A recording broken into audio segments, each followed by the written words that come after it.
Every 3 years on Christ the King Sunday, we hear the story of Jesus being crucified between the two thieves. But the way Luke portrays those two thieves is powerful. As a matter of fact, I would almost suggest, and I don't think this happened, that he put together a character profile of both of them, because he does an excellent job of giving us an understanding who each thief is. And when we study between the two thieves, we can have an understanding of those who go to heaven and those who go to hell. So that was the theme of my homily. Let's switch over to Brockton, Massachusetts, where we're recording this, and let's hear the message of how we understand who goes to heaven and who goes to hell. As I said at the beginning of the Mass, this is the last Sunday of the liturgical year. It's also the last Sunday of the liturgical cycle. It's a 3-year cycle. So starting next Sunday, we start the 3-year cycle all over again, and we begin with the Gospel of Matthew. This is the Gospel of Luke, and this passage which we just read in the Gospel is only in the Gospel of Luke. And it's fascinating to look at, very powerful, and it really is something for you to keep in mind, because there are teachings in that you need to teach others. Trust me, and I'll explain that to you. What are we looking at? We're looking, by the way, it's very well written as far as characterization. We're looking at Jesus between two criminals. Now, for the most part, you can say you can't get closer to Jesus than these two are right now. And what you see is two people, and this defines who is saved and who is not, believe it or not. It's all right there. What do you see in one criminal? You see the so-called bad thief on the cross. He is right next to Jesus, and he rejects him completely. He acknowledges him as who he is, but he rejects him. And what does he do? He says, get yourself off the cross, and us as well. Why? Well, he's a thief. What is he going to do? Is he repented? No, he's going to go continue being a thief. He is narcissistic, selfish, manipulative. He is all these qualities, and he rejects God. The other thief is just as bad. He's just as bad. He says, we're here for the same reason. We've both done it. But he turns to the Lord, acknowledges him, and repents. And there it is.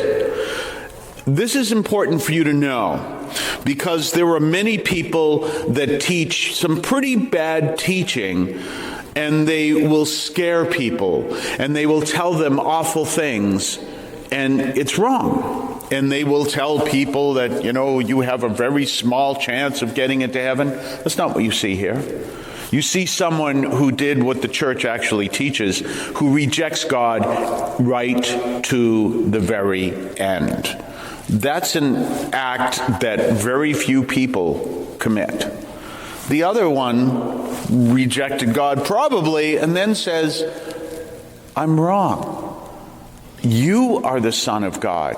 And that very day he ends up in paradise.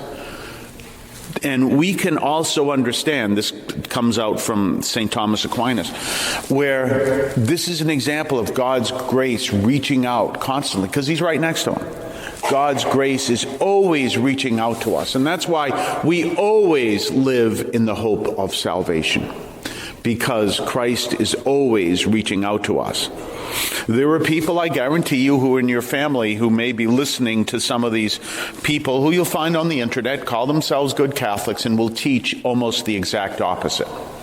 It's also a good example of something that Pope John Paul II taught. And that is, when we reject Christ constantly, we lose charity. There's no charity in the bad thief. None. He doesn't care about anybody. He cares about himself. Get yourself off the cross, and us as well. I have stealing to do, and I want to get it done today. That's him. And as I said, this is what happens when people reject Christ constantly. But that's a hard thing to do, to be honest with you.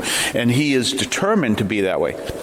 The other one, God's grace. God's grace is reaching out to everyone and reaching out all the time and reaching out to everyone in the hospital, everyone everywhere, reaching out to all your relatives, and even that one that you've given hope, gave up all hope on, and God will never be able to reach him.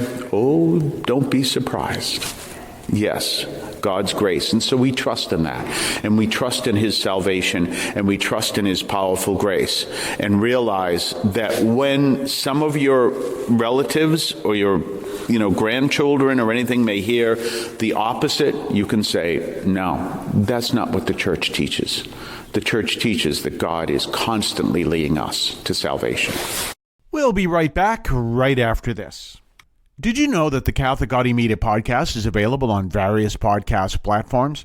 You can find us, among others, on Podbean, which is our home platform. You can find it on Spotify, Amazon Music, iHeart, among others. Just look for Catholic Audio Media, all one word.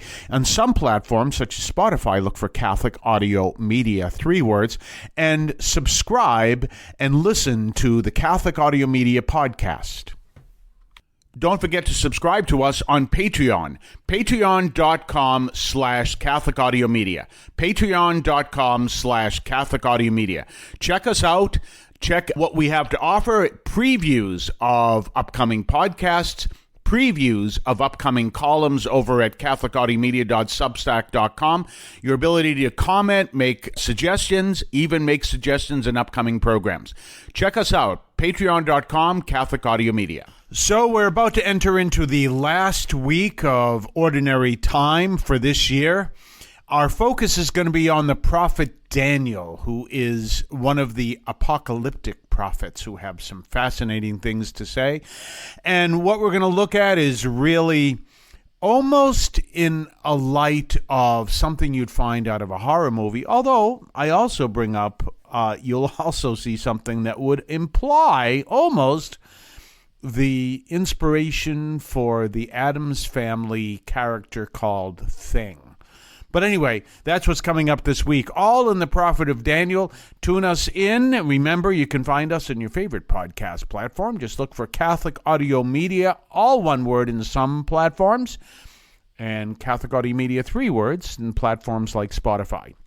In any case, check us out, and we will see you this week.